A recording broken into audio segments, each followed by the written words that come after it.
Ladies and gentlemen, welcome to Pop Culture Problems. I'm Josh Nichols, and incoming to the field is Mr. John Odermann! That's a very topical introduction there. Well, I try. I try my best. John, Especially with having zero interest in what we're going to be talking about here. I have less than zero interest in the topic of today's discussion. And I don't know why. I don't know if it's physiological. I don't know if I was scarred as a child, but I don't understand sports.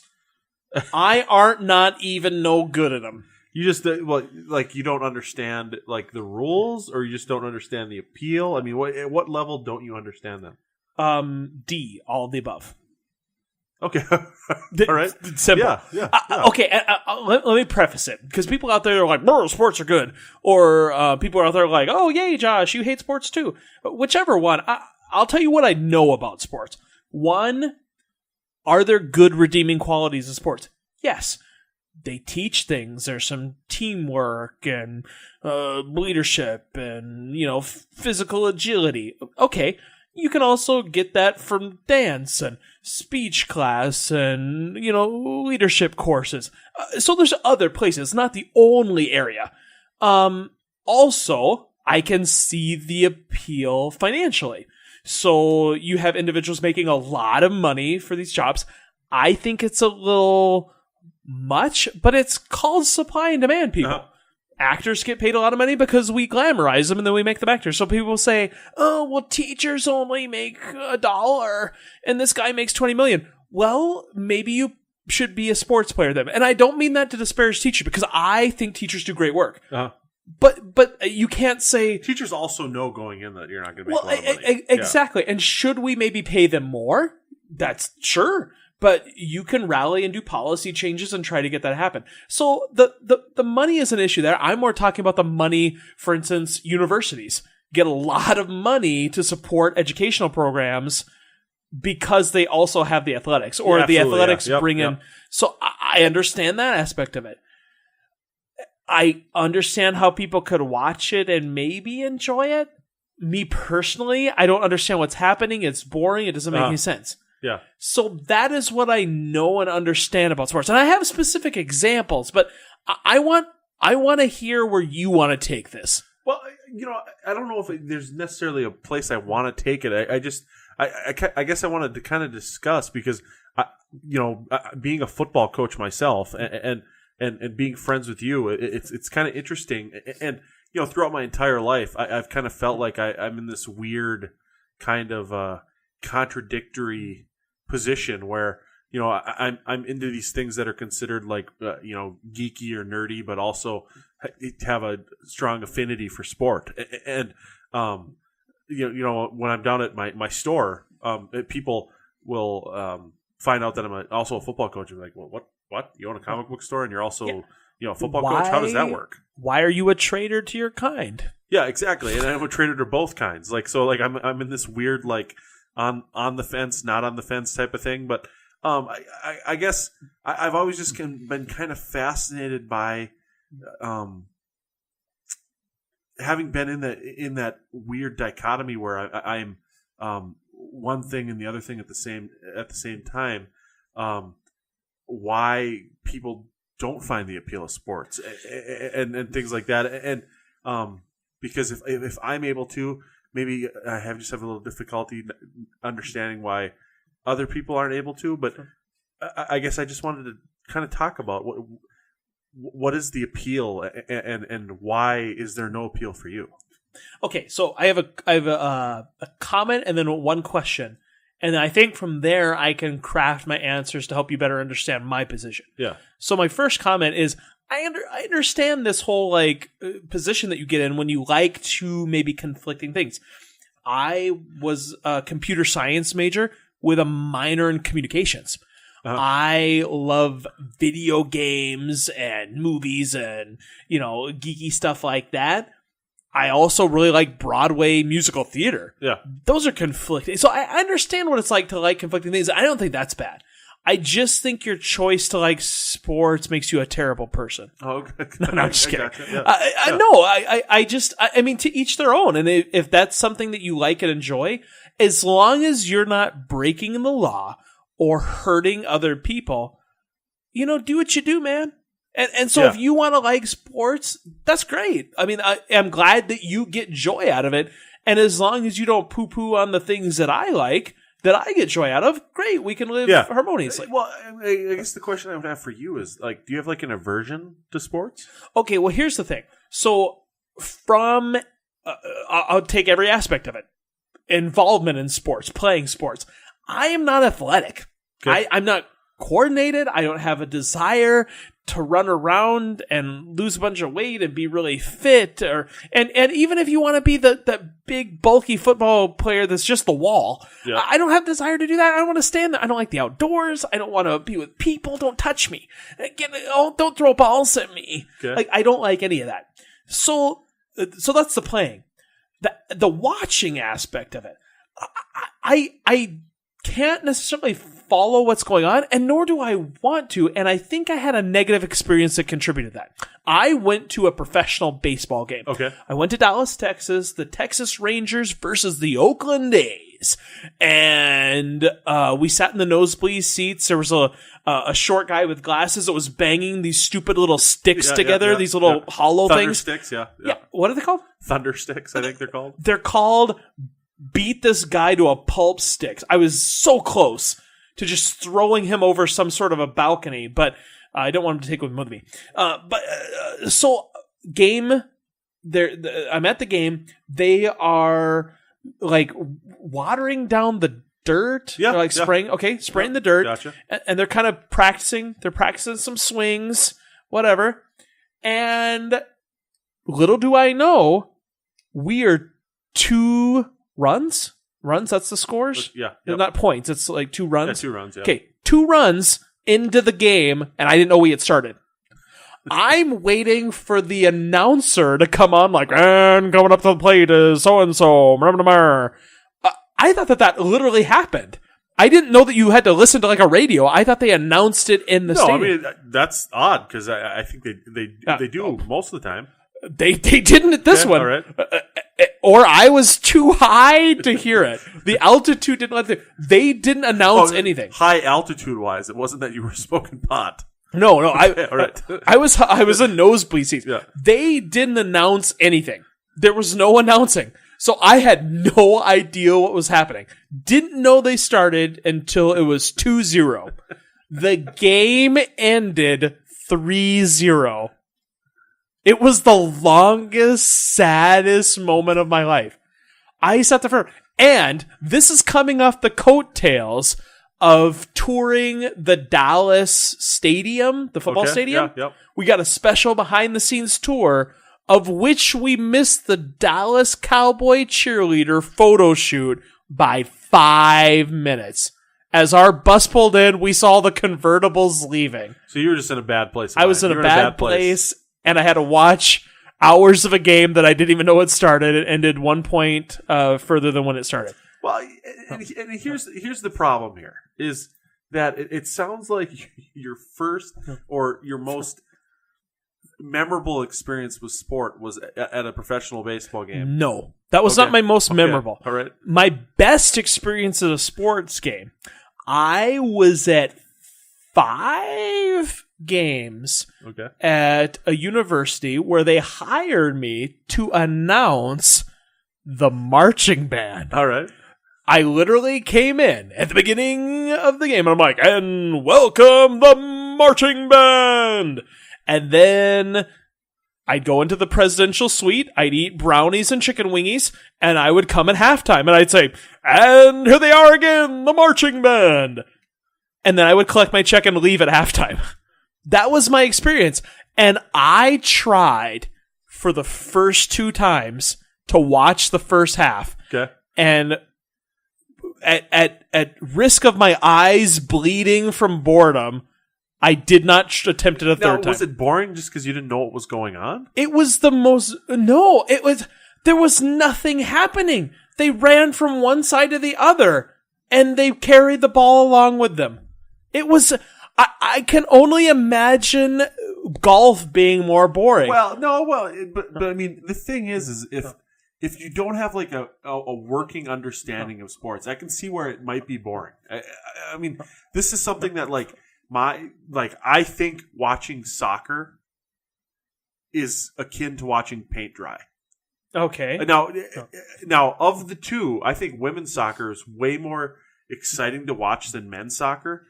And it's because I think men's soccer has been bastardized to such a point where like there's so much flopping and stuff. I just think the women they play the game a lot more pure. They play to win. They play aggressive. Whereas the men, they're worried more about how much grease they have in their hair and how good of a flop they're going to make the next time that somebody even comes close to them when they have the ball. But what's a flop? They just fall to the ground and act like they were hurt. Okay. Yeah. So sounds great. Yeah, but I mean,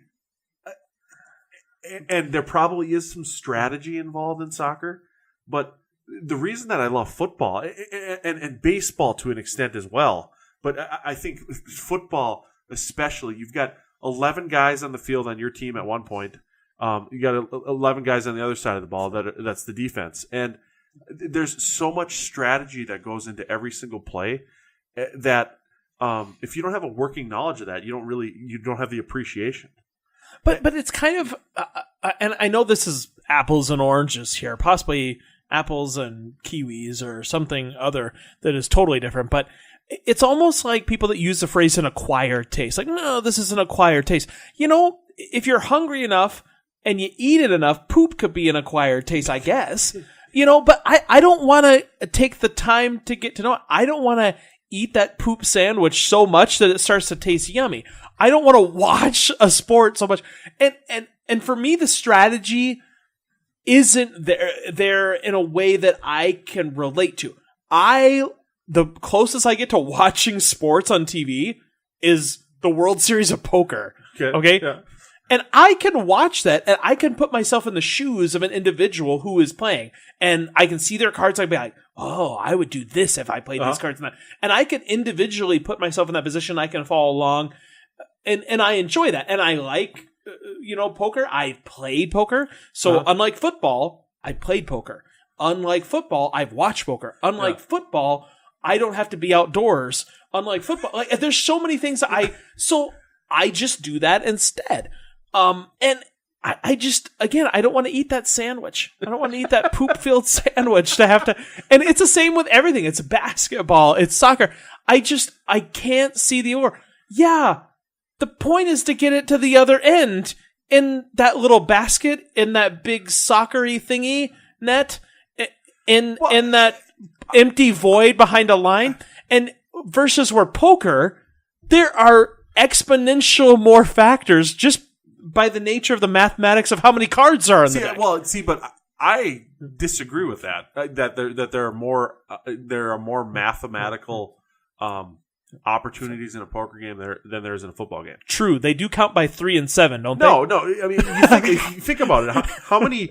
How many thousands of different plays could a coach call?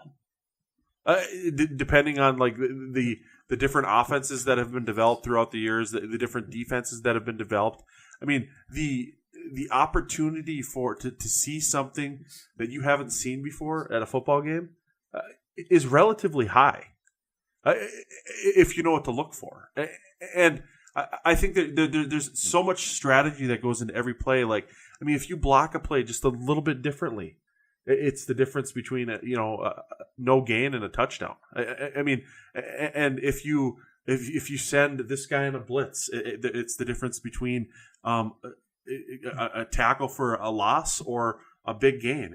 And you've got 11 guys working together in such a way that if one of them doesn't do their job, it can blow the whole thing up. And that's I think that's an appreciation that you can have if you haven't played the game, but I think it's an appreciation that you get even more if you have played the game and you've developed those relationships.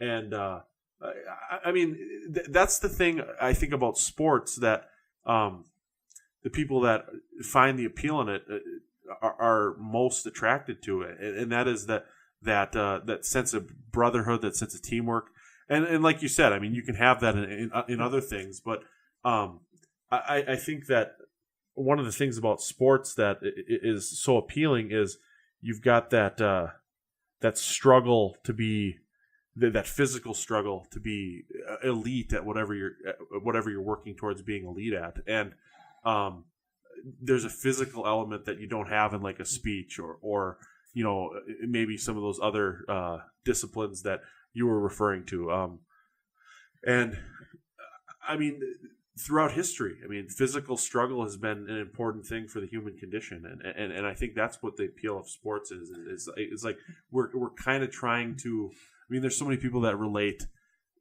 walking on the football field as to walking onto the battlefield, and I think that kind of diminishes actual war, but I think it's our way of trying to grasp that feeling.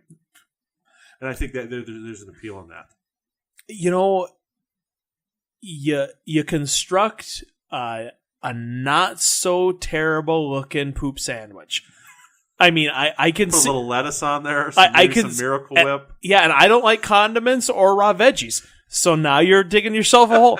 So you weave a good tale, but in addition to the reasons I've said I've already don't like, I didn't get into the reasons that I hate sports. Those are the reasons I can't say. And again, there's some good things about sports. I've said that, but you can also get some of those good things.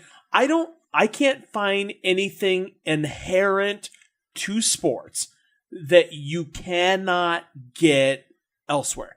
And you could say that about a lot of things. I could say, well, theater, and you could say, well, you could get that in sports. You could get that here. Yeah, but there's not one thing unique to sports. One thing that I think it's not unique to sports, but it's very prevalent in sports. And I can try to defend this, and I can also tell you examples in more of the arts or non-sports arena where it happens as well.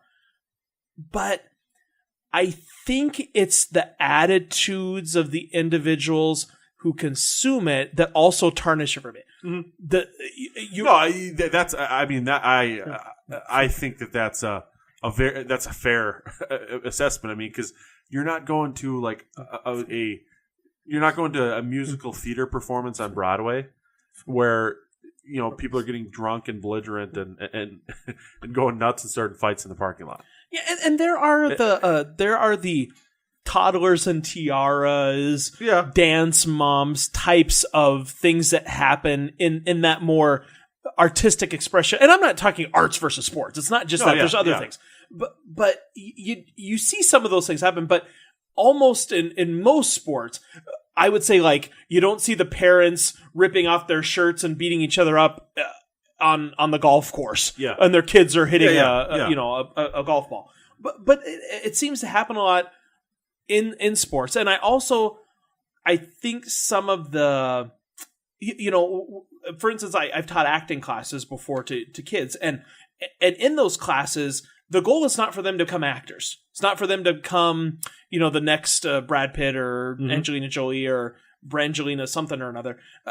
It's for them to learn confidence, public speaking, and all of those types of things. Yeah. And in sports, I think that that's a goal of it as well. But I think 2 days into that goal, it starts to warp and mutate, where I think a lot of the participants think they're going to be number one sports pro making a $10 million. And they get into that kind of pigeonhole, and then it becomes a competition. And I think a lot of times the parents or the fans add so much pressure that some of those benefits of teamwork and things can sometimes be diminished. Well, but would you say that in the theater world that there are directors that are better than other directors? Oh, absolutely. Because I think what you're talking about is, I think that's the difference between a good coach and a bad coach. Is being able to get the buy-in from his players and get that focus on, what, this is a collective effort. This isn't all about you. And that's that's something I think that is, I mean, it's present in the theater, but I think there's that collective effort towards a team goal that is much more prevalent in sports that I think is definitely a benefit. And I think what you're getting at is like, how there's really some guys that or ladies that can turn into, real arrogant jackasses, very shortly after they, have some success in the sports world. And I think having the right kind of coaching skills where you're able to, focus those people, because, there's a lot of people that have been very successful at sports, and there's a lot of people that weren't successful because they bought into their own hype. I mean, you look back at, I think it was the '98 draft where you had Peyton Manning went number 1 overall, Ryan Leaf went number 2, and Peyton Manning had this long, illustrious career, one of the greatest NFL quarterbacks of all time, and Ryan Leaf has been in and out of rehab and has gone to jail. You lost me at sports. Okay, but and I hope that you didn't take my point wrong. I'm not blaming a particular coach. No, and also, that's not how I perceive that point at all. Well, yeah, but I think there's a distinct difference between the coaching and the analogy you made is great. There are bad directors and good directors, and in fact, sometimes you learn some really good things from a bad director or a bad coach because you know what you don't want to be or you don't want to do. What I think the difference is, we talked about at a theatrical performance, and again, there's other examples. You're not going to have the belligerency of the audience. You're not going to have that. You don't, and I might be wrong, but for the most part, I don't see the type of town rallying for athletics that making these individuals heroes. I just watched a documentary recently where a girl had there was basically a scandal where one of the two of the boys were allegedly had raped or sexually assaulted this girl, and the town rallied against the young lady. Because these two were the quarterback, and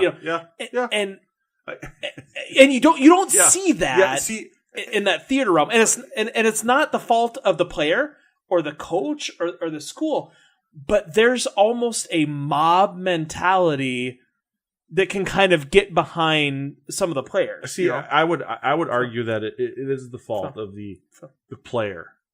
And to a lesser extent, the coach. I just meant exclusively. It's not, and that's where I think you have to separate the actions of the people participating in the sport from the sport, because I mean, you hit on a really, I mean, that is like, that's one of the big problems is do we value sport more than we should? And I'll be the first one to tell you that I think we do. Yeah. I mean, and but does that does us overvaluing sport take the value away from sport?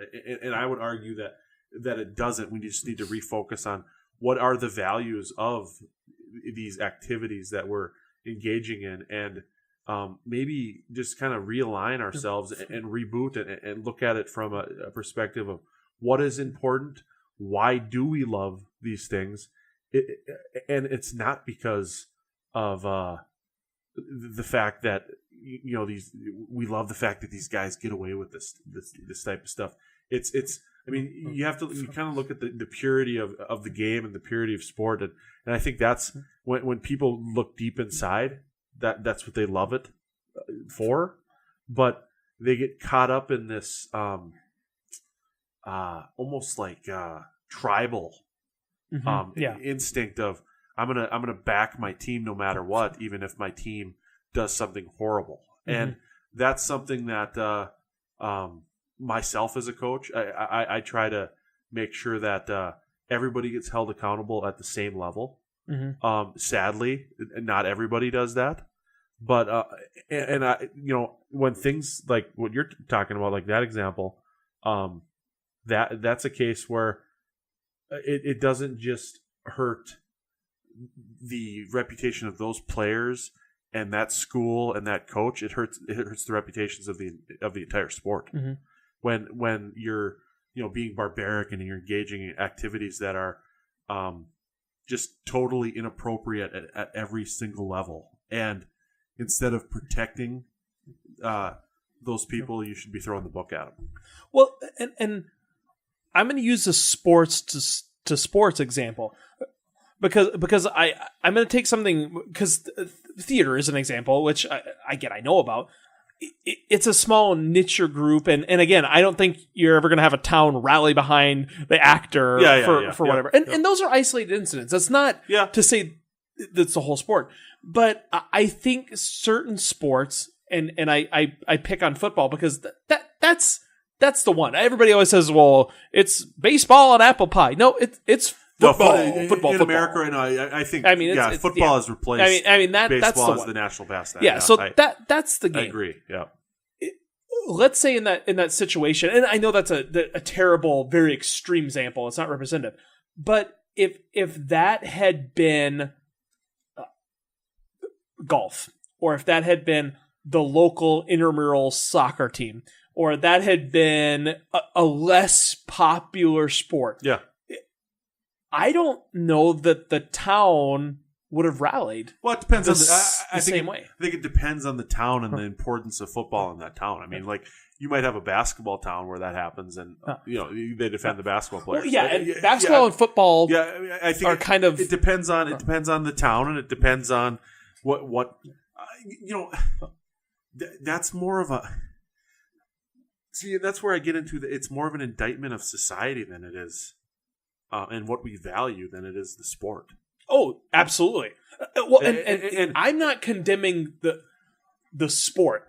If this example that I get, and this is just this is just very micro one example. Yep.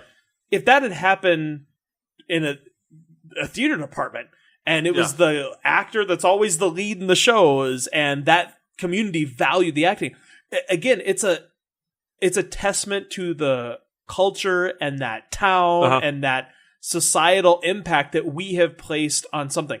I've got my crosshairs just a little bit on the sports because, again, when I hear about these examples, it's usually related to sports because that is America's treasure. Yeah. And it's not bad, but I just wish the people that were supportive were similar to you, where they're open-minded and they're looking and they're saying, hey, look at all the good stuff here. Let's highlight the good stuff, embrace the good stuff. And let's not let the other stuff go by the wayside. Well, and that's really kind of like my pet peeve is the people that get caught in these. They pigeonhole themselves. Yeah. Like I mean, like I was talking about earlier. I mean, I've always kind of felt like I was in this weird, kind of twilight zone where I'm a comic book fan, a pop culture junkie, football coach, and then I also like musical theater and things like that. For shame. So I mean, I don't fit in these boxes, and I think society we complain about being put in boxes all the time, but we put ourselves in these boxes where we close ourselves off to these different experiences, and if we just opened ourselves up and allowed ourselves to be a football or a basketball fan or whatever, but also be willing to go to Wicked on Broadway and enjoy it and be open-minded about it. You're just so much more enriched, and that's why when I'm talking to kids about what are you going to do when you're in high school, I want you to play football, but I also want you to play basketball. I want you to be in the plays. I want you to be in speech, band, choir. I want you to experience life and celebrate life, because you know what, sport for the most part, you can play golf into your 80s, but when football is a finite game. Most sports are finite, and when you hang it up, you're done. You're not going to take 5 years off and pick the football back up, strap the pads back on, and go out and play a game. That's just not how it works. But you can pick up an instrument or sit down at a piano or act in a community theater, and you know what? Hone those skills throughout your life,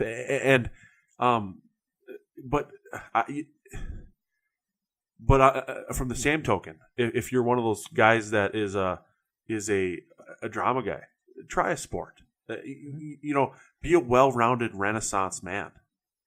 Well, and I've watched some games. I don't got the physical aptitude to want or care, but I've tried things. And here's the thing, like for me as an individual, I think that you get to pick and choose, and I don't think everybody can do everything. I was involved with business leadership. I was involved in lots of different things that way, and sports just never made the ticket. But I think that if we as a society put a better value on acceptance and people and compromise and all that thing, I think we're going to get along just fine. And you, sir, are a sports guy. I happen to also dabble and enjoy cooking. So as we've talked about before, your next Super Bowl party, you come on over. Absolutely. I will make all the food. You can watch the game. You know what I mean? This is you can have a conversation. I think like the thing that sums us up, the thing I want is for people to be the best version of themselves, and if that means being an athlete / thespian, or if it just means being like a FBLA guy, where you're a business guy that doesn't have any, just be the best version of yourself that you possibly can be. Do you? Yeah. Do you, John Odermann? Yeah. That's what you need to do. And I hope that something that you do is cook and host a Super Bowl party for me. Absolutely. All John, right.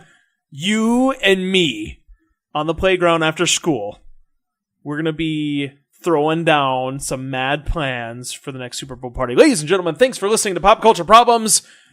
See you later.